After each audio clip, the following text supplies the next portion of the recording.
Good evening, everyone, and welcome back to Stock Daily. It is Wednesday, September 3rd, 2025, 10:30 a.m. Eastern Time. Today, the S&P 500 and Nasdaq closed slightly higher, while the Dow and Russell 2000 slipped modestly. Overall, the four major indexes staged a quick intraday rally from around the 500-point range, but the day's trading remained relatively muted in terms of total movement. The real drama was in the global bond markets. Japan's 30-year government bond yield surged to a record high, breaking into uncharted territory with no historical precedent to guide investors. In other words, the yield curve has entered a vacuum zone. No one knows where the ceiling is, because we've never been here before. Meanwhile, in the UK, 20-year gilt yields hit their highest level since 1998, reflecting persistent debt-related concerns. In the the 30-year Treasury briefly touched the 5% level before pulling back, but the broader risk remains tilted upward. Technically, the U.S. 30-year yield is now sitting in the middle of a large converging triangle formation. If yields were to decisively break above 5% from this midpoint, it would likely cause major disruption across global fixed-income markets, draining liquidity and forcing asset reallocations. That turbulence would inevitably spill over into equities. While a breakout would inject volatility and energy into the stock market, it would also create serious liquidity challenges as capital flows scrambled to adjust. The sharp moves we are seeing across Japan, the UK, and France highlight that the US is not alone. This is truly a synchronized global bond story. Part of the pressure stems from questions about the Federal Reserve's independence. While politically one could argue the Fed has always operated under varying degrees of influence, Wall Street is increasingly worried about whether the Fed can still anchor monetary markets with credibility. If investors doubt that independence, they hedge by rushing into safe haven trades, which distorts both bond pricing and equity valuations. On the economic front, today's JOLTS report showed job openings falling from a revised 7.357 million to 181 million, below expectations of 7.377 million. That takes openings down to their second lowest level since the pandemic. The quit rate held steady at 2.0%, while the layoff rate ticked slightly higher. This paints a mixed picture for the Fed. Inflation remains sticky, but labor demand is cooling. Fed Governor Lisa Cook reiterated her dovish stance, suggesting multiple rate cuts could occur within the next 3 to 6 months, but she also stressed that policy will be data-dependent, not locked into a fixed schedule.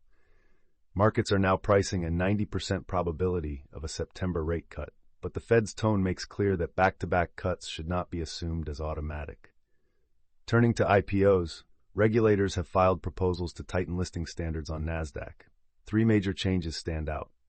First, the minimum public float requirement would rise to $15 million, up from just $5 million today, a move aimed at discouraging very small firms from riding speculative IPO waves only to crash later.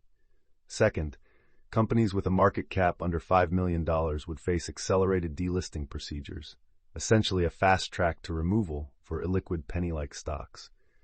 Third, Chinese companies would be required to raise at least $25 million in IPO proceeds, ensuring only firms with meaningful scale can list. These changes are designed to protect retail investors by filtering out thinly traded companies that often collapse shortly after going public. We've already seen how this dynamic plays out. Beacon, which priced at $33 and opened at $85, briefly surged 250% but has since collapsed from $142 down to $64. Institutions that got IPO allocations are still up, but everyone who chased in the open market has been trapped. Similar patterns have occurred with Circle and other newly listed firms. The key lesson is that even when a company's long-term growth story looks attractive, its IPO price is not always a fair entry point. For retail investors, these trades should be treated as high-risk venture bets, not core long-term holdings. Let me also revisit a personal example. Back in 2020, I bought Snowflake at $240 immediately after its IPO. At the time, I made it clear it was a speculative, stash money position, separate from my long-term portfolio. That mindset, treating IPOs as small, optional risk bets, remains essential today. If you go all in and get trapped, your portfolio and mental discipline suffer. Now let's move to earnings. Starting with Salesforce, ticker CRM, the company reported EPS of $2.90, beating Wall Street's estimate of $2.78 and last year's $2.56. Revenue came in at $12.41 billion, above consensus and up 10% year-over-year. However, guidance for Q3 revenue was a bit soft, $12.40 to $12.91 billion, below market expectations. Full-year revenue guidance was nudged slightly higher, but the stock quickly sold off from its $265 resistance area, falling back toward the $241 to $242 zone. The key debate now is whether Salesforce can maintain its SaaS leadership in the age of AI. If you believe they can successfully integrate generative AI tools across their product suite, these pullbacks could represent opportunities in the $203 to $214 range. But if you doubt their ability to keep pace with emerging AI competitors, the safer strategy is to avoid overexposure. Next, Intuitive Surgical, ticker ISRG, a company I have followed for years.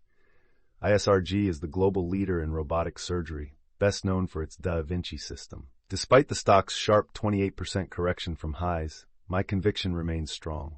Why? Unlike semiconductors, which run in cycles of boom and bust, healthcare demand is structural and permanent. People will always age, always face illness, and hospitals will always seek the best surgical outcomes. Da Vinci's adoption in U.S. private hospitals is especially telling.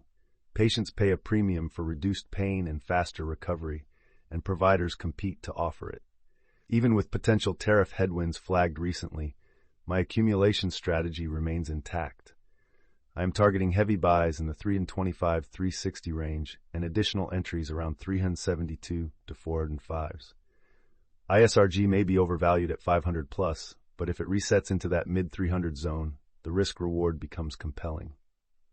And now Zscaler, ticker ZS, whose earnings on September 2nd are especially relevant. The company posted revenue of $713 million, up 34% year-over-year and above consensus of $698 million.